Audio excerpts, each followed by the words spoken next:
2014.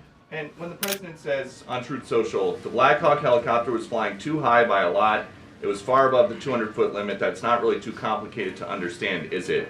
Is he suggesting a helicopter malfunction or a crew error or a crew doing this intentionally? No, the president is simply stating what he said in that Truth Social post, which is that the helicopter was flying higher than it should have been, which is one of the reasons that led to this collision. And the other reasons for that are still being investigated, and I will let that investigation play out. Kelly. Some of our colleagues have obtained a memo from the Defense Intelligence Agency that talks about not holding any activities or programming related to Black History Month to be in line with the president's views on diversity, equity, and inclusion.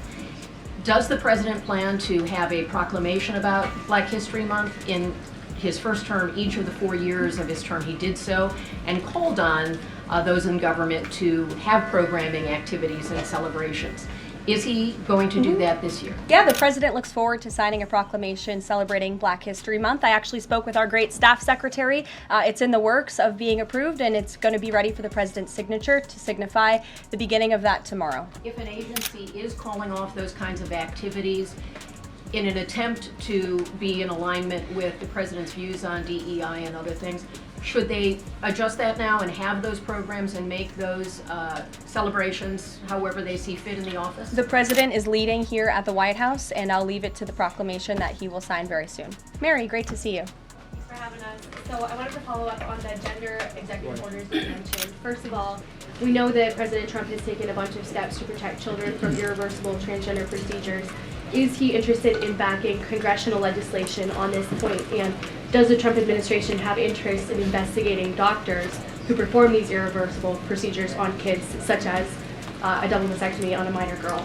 Well, the president has already taken a very strong stance on this issue this week with the signing of his executive order, a few executive orders in this space. First, he made it the official policy of the federal government that there are only two sexes, male and female, and we have directed all federal agencies to comply with that policy. As for congressional legislation to support the president's agenda in this space, and certainly ending the mutilation of young children, the chemical castration of young children, which is a barbaric practice that the vast majority of Americans do not support for young minor children.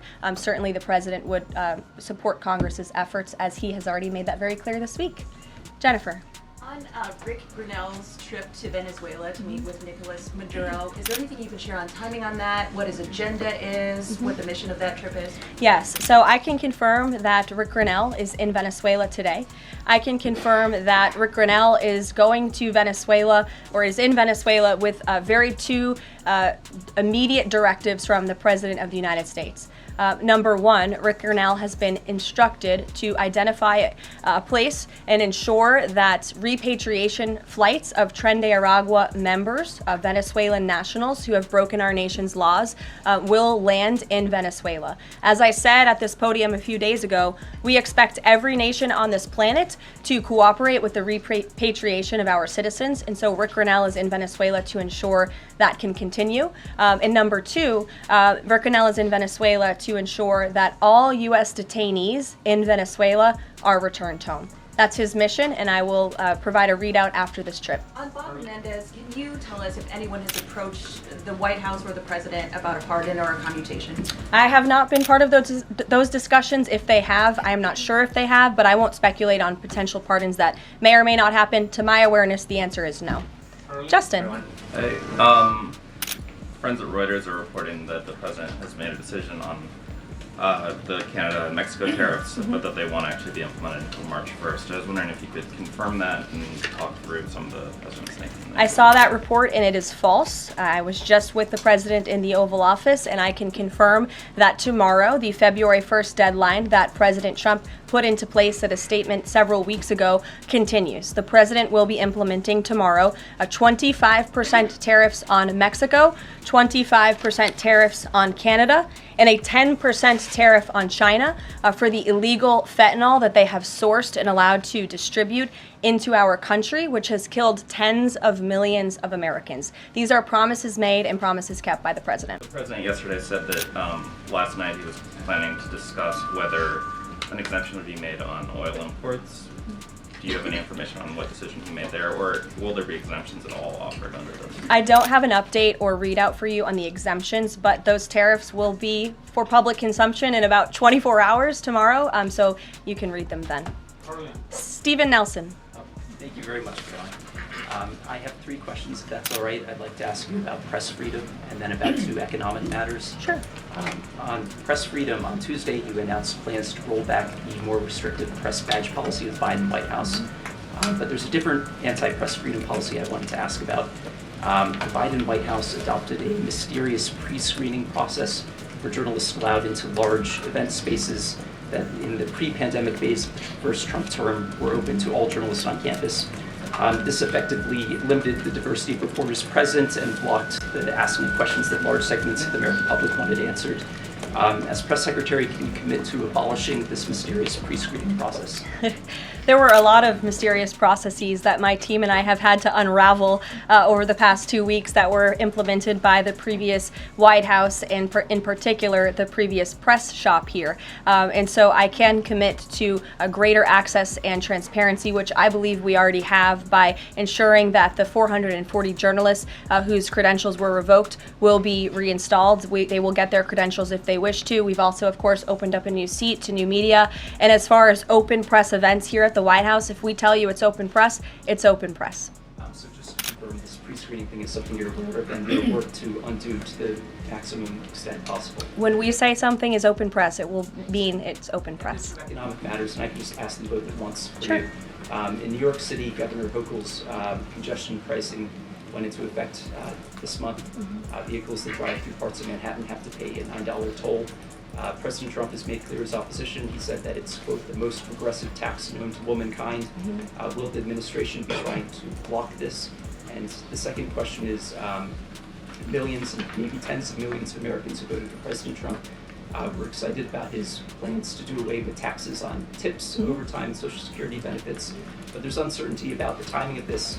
So can you clarify for them when this is going to happen? And does President Trump want this to be in all 3 of those in the first batch of legislation early this year?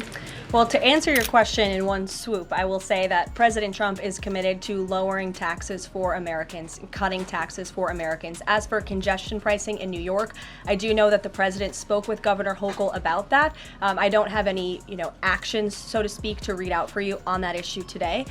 Number 2, when it comes to no taxes on tips and Social Security, the president has made it very clear to our allies on Capitol Hill that is a critical piece of this reconciliation package, and he expects that his tax cuts from 2017, which put a lot more money back into the American people's pockets, those must be implemented, and no tax on tips. The president is intent on delivering on that promise, and he will get it done. And overtime also as part of reconciliation? Yes.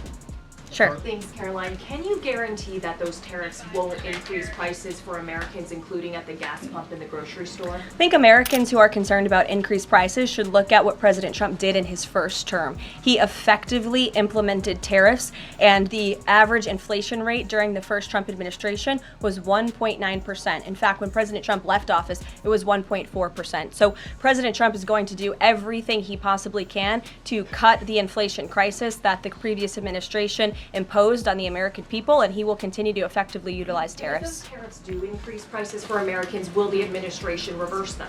That's a hypothetical question, and the president is intent on ensuring that he effectively implements tariffs while cutting inflation and costs for the American people. And, the media has this way of just looking at everything in a microscope rather than looking at the whole of government economic approach that this president is taking. He will effectively implement tariffs. He's also, as I just answered Prince Stephen's question, committed to tax cuts. He's also clearly committed, as evidenced by his executive orders, to unleashing the might of our energy industry, which we know will eventually drive down inflation. And all the other economic measures that this president has made will have a Trump incoming economic boom, just like we saw in our first term. And has the White House Sure. found any... Fox Business, yes. Yeah, Go ahead. keep that, Caroline. You're welcome. Justin Trudeau, the Canadian Prime Minister, said today that if the U.S. imposes tariffs, he will respond and he will not relent until the tariffs are removed. Are we seeing the start of a trade war with Canada? I don't think so. I think the president is going to implement those tariffs tomorrow, and he will respond to Mr. Trudeau's comments in due time, I am sure. What Sure. type of things have to happen? What does the administration need to see in order to avoid those tariffs? Well, the tariffs are incoming tomorrow on Canada. And the reason for that is because both Canada and Mexico have allowed an unprecedented invasion of illegal